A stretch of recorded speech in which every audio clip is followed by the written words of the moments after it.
Supreme court का reservation से जुड़ा मामला अभी काफ़ी चर्चा में है और इसमें ये कहा जा रहा है कि जो अनरिजर्व जो कैटेगरी होती है उसमें जितनी भी सीटें होती हैं उसमें रिजर्व कैटेगरी को मौका नहीं दिया जाएगा।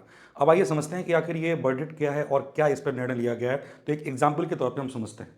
मान लीजिए कि कैटेगरी है general, OBC, SC, ST, EWS category है।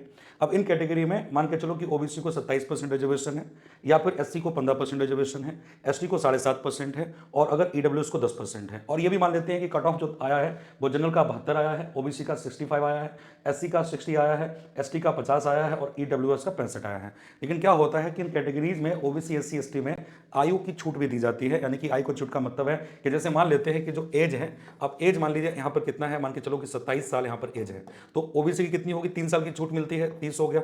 यहाँ पर इनको 32 साल हो गया। अब अगर किसी भी इंसान ने, जैसे मान के चलते हैं ओबीसी कैटेगरी में उसने आयु में छूट ली है, मान के चलिए कि वो 29 साल का है, सपोज दैट। अब 29 साल का है तो अगर उसका जो कट ऑफ गया है वो 65 गया है, तो यहाँ पे क्या होगा, उसका सिलेक्शन हो जाएगा।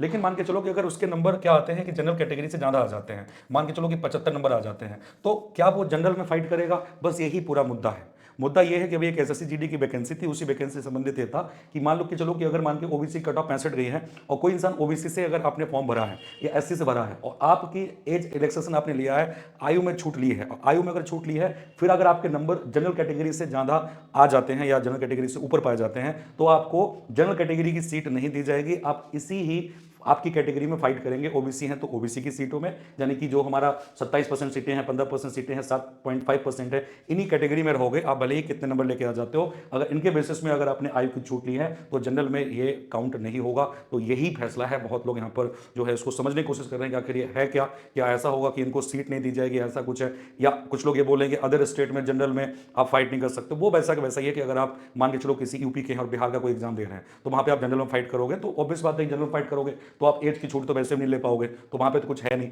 या दिल्ली को एग्जाम दे रहे हो, यूपी के हो, तो भी वहां पर एज की छूट नहीं ले पाओगे क्योंकि आप जनरल में ही फॉर्म भरोगे, तो वहां जनरल में ही ट्रीट किया जाओगे, वहां पर कैटेगरी नहीं मिलती है। लेकिन मान के चलो यूपी का कोई एग्जाम है, जैसे मान के चलते हैं यूपीएसआई का है, अब कोई भी अगर आपको एज दे रखी है कि छूट है 30-32 और छूट का लाभ ले रहे हैं, और छूट का लाभ लेने के बाद आप जनरल में फाइट कर रहे हैं, लेकिन आपकी एज वो नहीं है, आप 27 साल से ऊपर हैं और ये आपने फायदा इसका लिया है, तो नंबर कितने भी हो, भले ही 72 से ऊपर हो, 100 क्यों ना हो, तो आपको ये छूट नहीं मिलेगा। बस इतना ही सही है। अब आप बताइए कमेंट बॉक्स में क्या ये फैसला सही है या गलत है? सही है तो कितना सही है और गलत है तो क्यों गलत है, ये आप कमेंट बॉक्स में जरूर कमेंट